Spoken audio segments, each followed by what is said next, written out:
Bienvenue dans Chronique de mes mondes intérieurs. Aujourd'hui, on va plonger ensemble dans une séance d'hypnose spirituelle de reconnexion, la 39e de cette saison 2024. C'est un voyage intérieur vraiment profond et transformateur où Christophe est accompagné par Pascal. On va décortiquer ce passage incroyable d'un sentiment de blocage total à un état de fluidité, de plénitude absolue. C'est un parcours en plusieurs étapes. La perte des repères, la reconstruction de connexion, l'apprentissage du lâcher-prise et à la fin, un état de félicité. Et on clôturera cet épisode en beauté avec une création musicale originale née directement de l'énergie de cette séance. Et ça commence fort, avec juste ces quelques mots.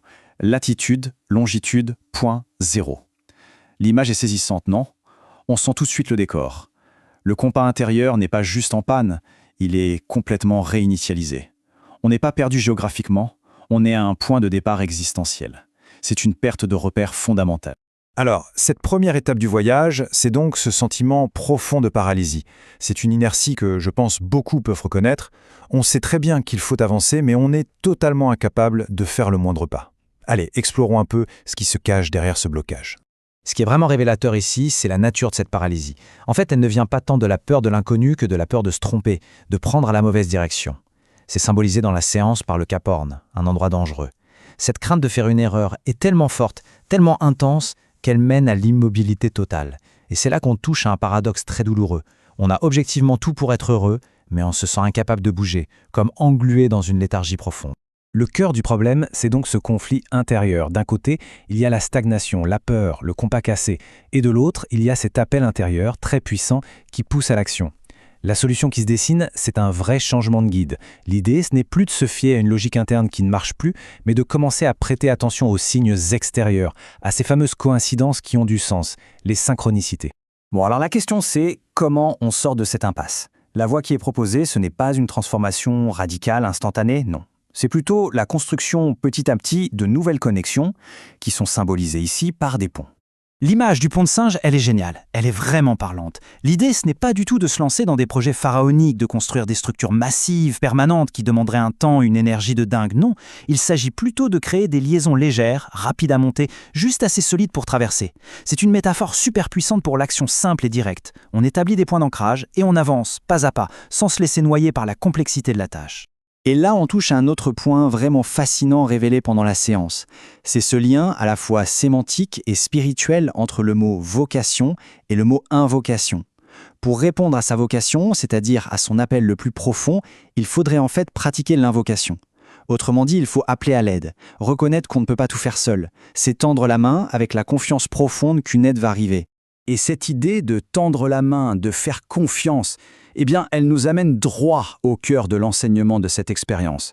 C'est une métaphore d'une puissance incroyable sur le mouvement, la confiance et surtout le lâcher-prise.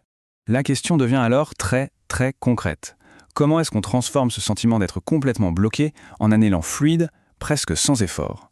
La réponse, elle est trouvée dans l'observation d'un animal dont le mouvement incarne ça à la perfection, le gibbon qui se balance de branche en branche. Et voilà la clé. D'une simplicité qui désarme, vraiment. Pour avoir une autre prise, il faut lâcher prise. Pour avancer, pour attraper la prochaine opportunité, la prochaine liane, il est absolument impératif de lâcher celle qu'on tient. C'est ça le truc. Le progrès exige un moment de vide, un instant de suspension entre ce qu'on connaît et ce qu'on ne connaît pas encore. C'est un véritable saut de la foi. On peut même décomposer ce processus en 4 étapes bien distinctes. D'abord, on lâche consciemment ce qui nous retient. Ensuite, et ça c'est le point crucial, on cultive la confiance que la suite est prête, que la prochaine prise existe bien quelque part. Puis, on s'élance activement, on se propulse dans le mouvement.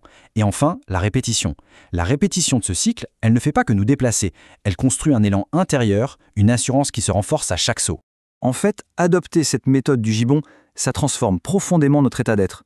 Ce n'est plus juste une question d'avancer, c'est un changement total de paradigme.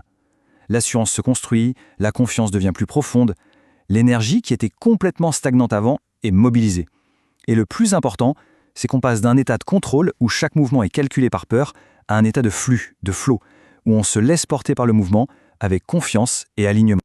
Ok, donc après la stagnation et la traversée mouvementée par le flux, quelle est la destination finale de ce voyage ? Où est-ce que ce chemin de confiance et de lâcher-prise nous mène ? Le parcours, il est limpide. On part d'un état négatif, la stagnation. La traversée, c'est un processus super dynamique, le flux. Et le point d'arrivée, c'est un état d'être supérieur, un état de félicité qui est décrit comme un bonheur absolu et unifié. Cet état de félicité, il se définit par un seul mot, l'unité. Dans cet espace, toute idée de division, de séparation, de chacun sa part, tout ça est perçu comme une source de discorde. Quand tout est commun, quand tout est unifié, il n'y a plus rien à contrôler, plus rien à posséder. Le simple fait d'exister, d'être, devient la source d'un contentement total. Le bonheur est alors complètement redéfini. Ce n'est plus une possession individuelle, un truc qu'on garde pour soi. Non, c'est une énergie qui circule librement, un bien commun qui s'enrichit à chaque fois qu'on le partage. L'image qui est utilisée est magnifique. C'est une veillée autour d'un feu, où chaque histoire, chaque parole vient nourrir la joie et la chaleur du groupe.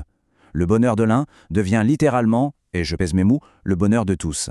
Et ce voyage intérieur, il se termine sur cette question essentielle, qui résonne bien au-delà de cette séance et qui s'adresse à chacun de nous. Quelle est cette unique prise que l'on doit lâcher pour avancer ? Quelle est cette chose, une croyance, une habitude, peut-être une sécurité illusoire, à laquelle on s'agrippe tellement fort, et qui en réalité nous empêche de nous élancer vers la suite ? C'est une réflexion qui vaut vraiment la peine d'être méditée. Et maintenant, on passe à la composition musicale, tout droit inspirée par cette séance. Si tu as aimé cet épisode, clique sur le pouce levé, laisse un commentaire pour partager ton ressenti et pense à t'abonner pour ne rien manquer des prochains voyages dans Chroniques de mes mondes intérieurs. Si tu as été touché par ce que tu as entendu, partage cet épisode autour de toi. Parfois, un seul mot peut faire toute la différence. Et si tu sens en toi l'appel d'un saut intérieur, d'une reconnexion profonde à toi-même, je t'invite à me contacter. Ensemble, nous pouvons explorer ces mondes intérieurs. Pas pour fuir la réalité, mais pour en vivre une plus vaste, plus vraie, plus tienne. À très bientôt, dans un prochain voyage intérieur.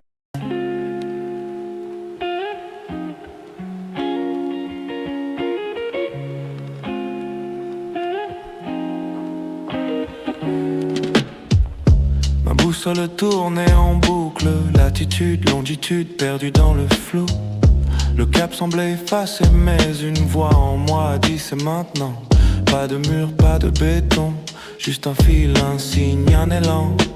Le bonheur est là, il attend. Il ne demande qu'un pas léger. Synchronicité, clin d'œil du monde, porte qui s'ouvre. Si tu regardes, il suffit d'oser tendre la main et de croire que le lien est déjà là. Lâche pour avancer, cours sans retenue. Le vide n'existe pas, il est passage. Chaque pont ne pèse qu'une allumette, mais il relie ce que tu croyais séparé. Lâche pour vibrer, soit flot, soit lumière. Comme le gibbon qui ne calcule pas, il saute et la branche suivante l'attend. La vie c'est le mouvement, pas l'attente. J'avais tout un toit, du calme, du sens, mais mon corps restait figé, silencieux. Le bonheur circulait autour et moi je retenais mon souffle. Alors j'ai fait le premier geste, un pont de ficelle, 3 mots, un choix. Pas besoin de plan sur 10 ans, juste un lien là, maintenant. Le chemin se tisse au fur et à mesure, pas dans la tête mais dans l'action. Chaque pas appelle le suivant, dans un flot qui sait où il va. Yeah. Lâche pour avancer, cours sans retenue. Le vide n'existe pas, il est passage. Chaque pont ne pèse qu'une allumette, mais il relie ce que tu croyais séparé. Lâche pour vibrer, soit flot, soit lumière. Comme le gibbon qui ne calcule pas, il saute et la branche suivante l'attend. La vie c'est le mouvement, pas l'attente. Unité, tout circule, le bonheur il se partage autour d'un feu, d'un regard, d'un silence. Pas besoin de posséder, juste être là et laisser passer.